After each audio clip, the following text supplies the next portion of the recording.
Hello everyone, I'm Ewen Dantek and today I will present the first implementation of a whole body model predictive control on a torque-controlled humanoid robot using a memory of motion. So, as you may know, today in robotics, multi-context trajectory planning in real time is an incredibly hard problem. Although humans are able to do it pretty efficiently and are able to take very sharp decisions in a short amount of time.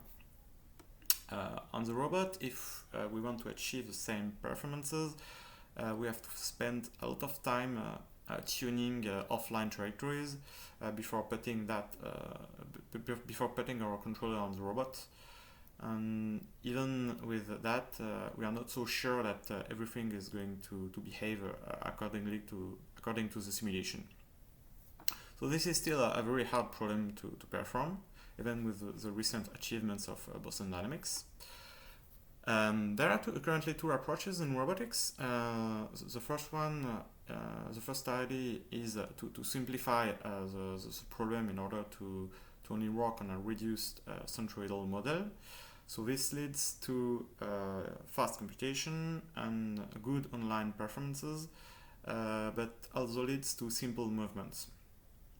Whereas our approach, which is the whole body model approach, considers the whole dynamics of the robot. And this is a very hard to compute problem, nearly impossible to compute online, but this leads to very beautiful and very complex movements.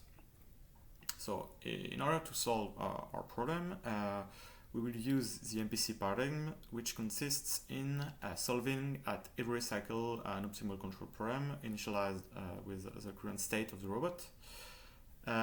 This approach allows us to predict contacts and the obstacles in the near future, and it also rejects disturbances and model discrepancy. There are several challenges if we want to implement a whole body NPC on a real robot. First, it is to overcome the problem that we work on an under-actuated system with dynamic contacts that can be changing. Second is that the computation time must remain low, although we are working with nearly 80 state variables on a receding time horizon of several seconds. The third problem is that we want to overcome the highly nonlinear and non-convex behaviors of the system.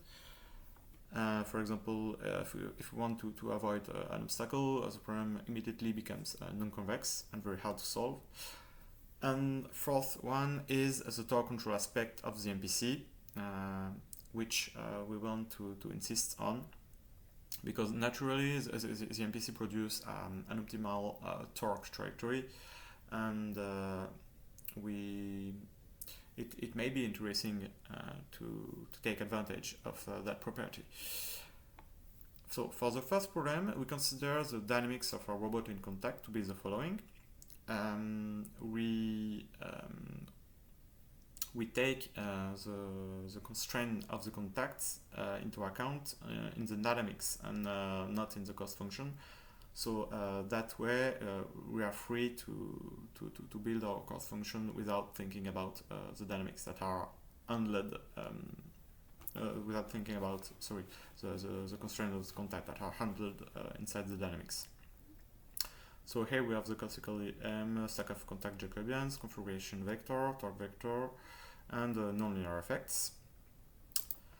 Our second problem is to compute as fast as possible. So for that, we will use the Pinocchio library, which produces analytical derivatives of the rigid body algorithm that we need. And on the other hand, we will use the Crocodile library, which implements a feasible DDP method on multi-contact dynamics. So how are we going to write our linearized OCP? So first we consider the continuous problem with a cost function, time horizon, and dynamics.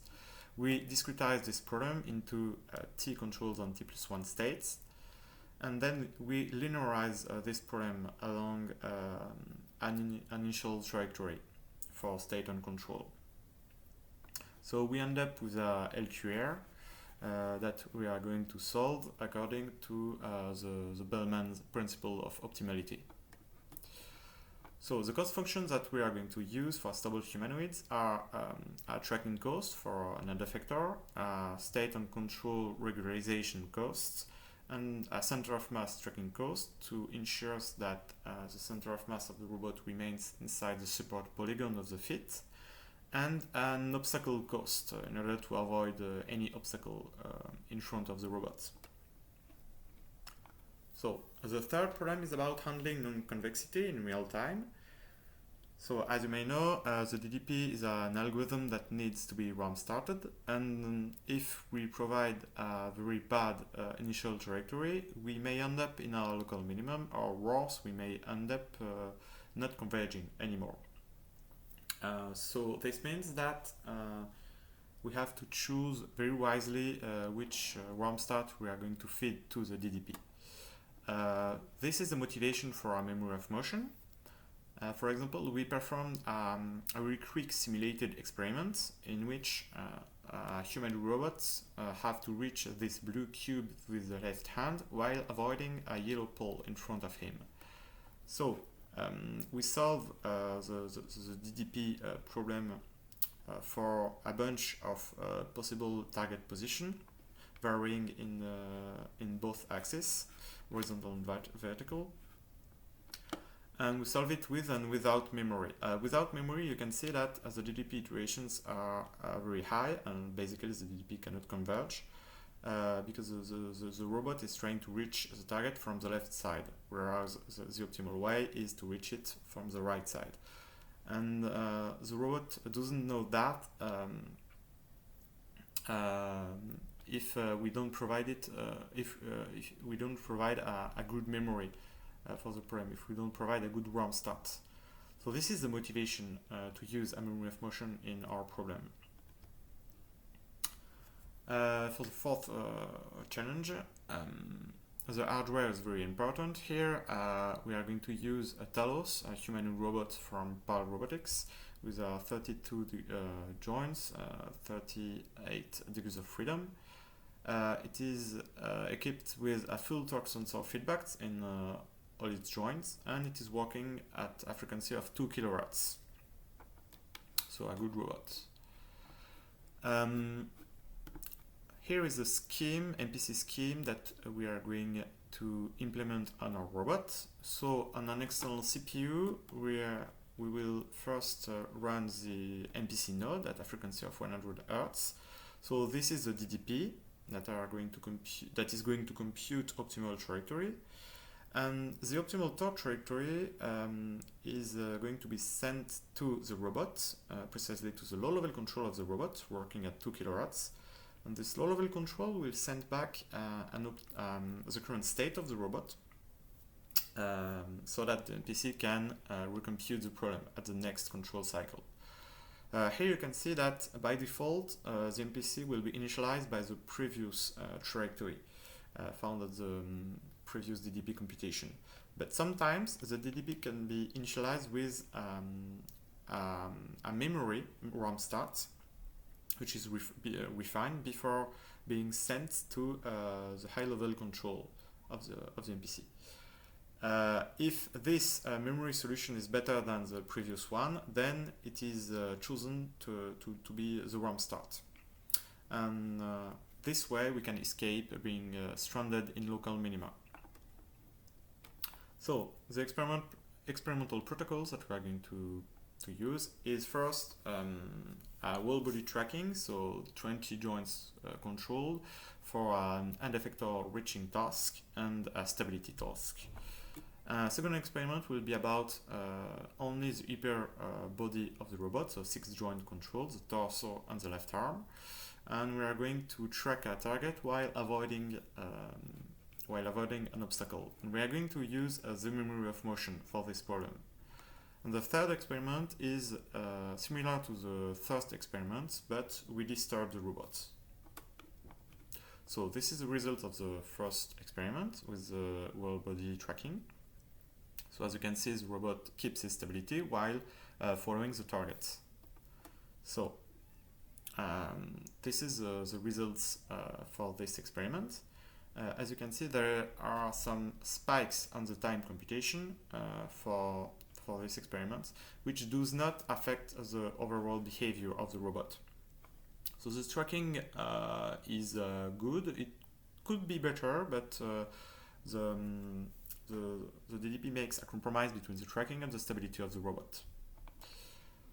And next is the upper body experiment, in which the memory of motion is used. So as you can see, the robot is able to avoid the obstacle while following the target. And if you look at the time computation, you can see some increase in the time corresponding to the moment where the robot remains stranded in front of the obstacle, and the memory has yet to arrive. So as long as the memory hasn't arrived, the robot remains stranded and cannot get past the obstacle. So you can see in the performances that the NPC gives some pretty sharp control spikes, but this is not a problem for the robot, and the overall behavior is good. So this is the third experiment with the disturbances. The robot reacts pretty well to disturbances, and even if we change a little bit the contacts, for example pushing the legs, the behavior of the robot remains good. So this is the overall results for the third experiment.